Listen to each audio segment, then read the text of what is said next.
नीट पेपरफुटीच्या विरोधात मोर्चा काढणाऱ्या विद्यार्थ्यांवर पोलिसांनी लाठीचार्ज केलाय आणि याचा निषेध करत राहुल गांधींनी थेट पंतप्रधान मोदींच्या घरासमोर ठिय्या आंदोलन केलंय। जवळपास 3.5 तासांनंतर पोलिसांनी राहुल गांधींना ताब्यात घेतलं आणि थोड्याच वेळाआधी त्यांची सुटका झाली। बघूयात या संदर्भातला हा सविस्तर रिपोर्ट।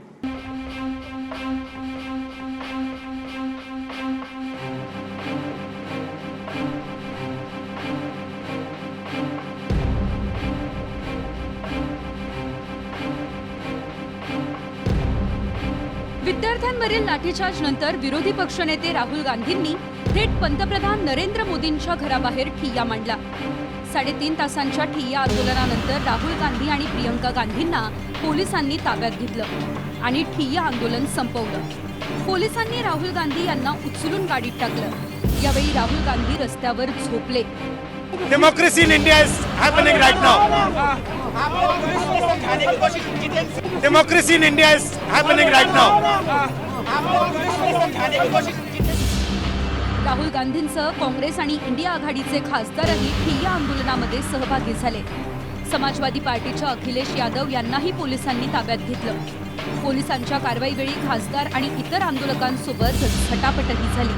वंदे मातरम की बेइज्जती है जो ये लोग कर रहे हैं। रोज जिस तरह से ये छात्रों पर दमन कर रहे हैं, जिस तरह से ये छात्रों को मार रहे हैं, पीट रहे हैं, क्या हर्ज था? बात सुन लेती इनके, सरकार बुला लेते तो क्या हर्ज था?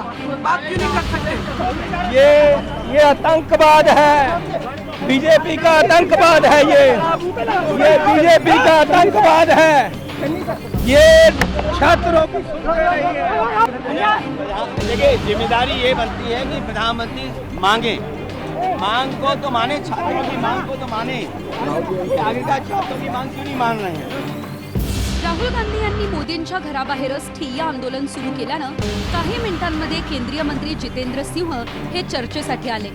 तासभर दोघांमध्ये चर्चा झाली। मात्र चर्चेत जे ठरलं त्यावरून राहुल गांधी आपल्या भूमिकेवरून बदलले असा आरोप जितेंद्र सिंह यांनी केलाय। संसदेत सरकार चर्चेला मान्य झाल्यास आंदोलन मागे घेणार असं राहुल गांधींनी वायदा केला होता, असं जितेंद्र सिंह यांनी म्हटलंय। Why is the Prime Minister silent? What is the reason? He should apologize to the students and he should stop this nonsense. Dharmendra Pradhan, he's an intermediary. Absolutely he should resign. But Dharmendra Pradhan hasn't beaten up these students. Home Minister has. He should resign. And Home Minister reports to Prime Minister. He should resign. What is going on? हमने जब ये बात वहीं पर राहुल गांधी जी के आगे दोबारा रखी तो बोले कि साहब मुझे तो शिक्षा मंत्री का इस्तीफा भी चाहिए। तो हमने कहा साहब अभी कुछ ही क्षण पहले आपसे बार बार जब पूछा गया कि आपका क्या मुतालबा है तो आपने ये कहा था कि अगर मुझे ये आश्वासन दिया जाए कि संसद में कांग्रेस पार्टी को भारत सरकार चर्चा करने देगी या करने के लिए तैयार है तो मैं तुरंत ये धरना समाप्त कर दूंगा। लेकिन अब आप अपनी बात से हट रहे हैं।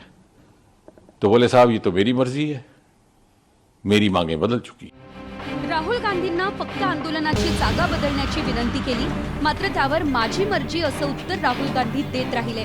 त्यामुळे राहुल गांधींना फक्त वाद निर्माण करायचंय अशी टीका केंद्र सरकारने केली आहे। कि कुछ ही क्षणों में आप अपनी बात से मुकर जाए। जब सरकार ये कह रही है कि संसद में चर्चा के लिए तैयार है, ना केवल इस विषय को लेकर बल्कि इस विषय के साथ संबंधित अन्य सभी विषयों को विस्तृत चर्चा के लिए तैयार है, तो बोले साहब नहीं, हम तो यहीं बैठेंगे, आप हमें उठा लीजिए। बोले साहब मैं तो आपसे चर्चा करने आया था बड़ी विनम्रता से, आपको उठाने का तो हमारा इरादा नहीं था। मैं तो सिर्फ आपसे ये अनुरोध करने आया था। लेकिन ऐसा लग रहा है कि आप शायद आप उस मूड में ही नहीं हैं कि आप कुछ वाया मीडिया या रास्ता निकाला जा सके। तो बोले आप जो मर्जी इसका निष्कर्ष निकालिए, मैं तो वही करूंगा जो मेरी मर्जी है। राहुल गांधींनी चर्चेला आलेल्या जितेंद्र सिंह यांच्याकडे 5 मागण्या केल्या आहेत। गृहमंत्री अमित शहांनी सर्व प्रकरणावर भूमिका मांडावी। केंद्रीय शिक्षण मंत्री धर्मेंद्र प्रधान यांचा राजीनामा घ्या। आंदोलकांवरील लाठीचार्जची चौकशी व्हावी। पेपरफुटीच्या मुद्द्यावर सभागृहात चर्चा व्हावी। गृह सचिवांनी चर्चेवेळी उपस्थित राहावं। राहुल गांधींनी पंतप्रधान मोदींच्या निवासस्थानाकडे मोर्चा वळवला तर शरद पवार आणि केजरीवाल जंतर मंतरवर आले आणि विद्यार्थ्यांच्या आंदोलनाला पाठिंबा दिला. मैं सब बच्चों को कहना चाहता हूँ, हिम्मत नहीं हारनी.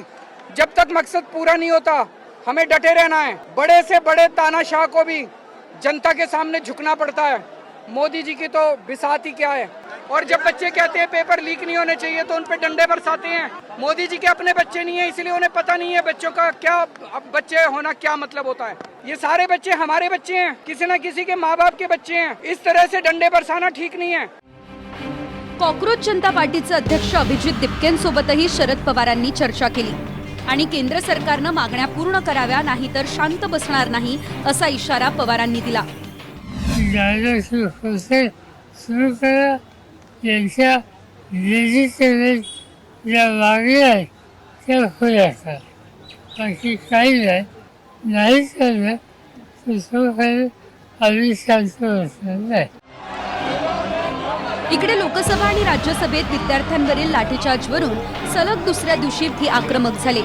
त्यामुळे वारंवार कामकाज स्थगित करून अखेर दिवसभरासाठी दोन्ही सभागृहाचं कामकाज तहकूब झालं. चलाना चाहते हैं, सदन चलने दे रहा है. सदन नहीं चलाना चाहते हैं.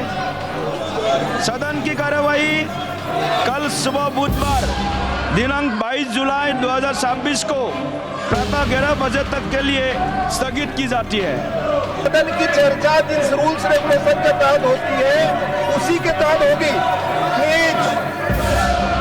The House stands adjourned to meet at 11 AM on Wednesday, the 22nd July 2026. वंचित आघाडीने येत्या गुरुवारी 23 तारखेला मुंबई बंदची घोषणा केली आहे. आने वाली 23 तारीख को 23 जुलाई को बम्बई बंद का हम लोग ऐलान कर रहे हैं. इन सभी संगठनों को मिलकर हम लोग ऐलान कर रहे हैं. जितने राजनीतिक दल है जो बीजेपी के साथ संबंध नहीं रखना चाहते और बीजेपी के साथ जाना नहीं चाहते हैं, वो सभी दलों ने अपने अपने तरीके से इस बम्बई के बंद में सहयोग हो जाए.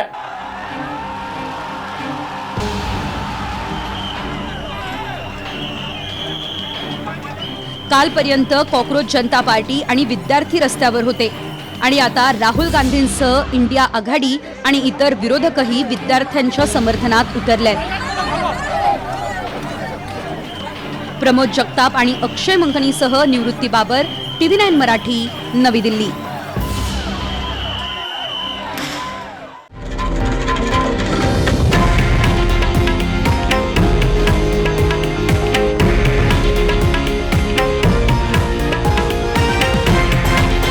हे आहे देशातील नंबर 1 न्यूज नेटवर्क आणि आपण पाहत आहात TV9 मराठी, एकमेव.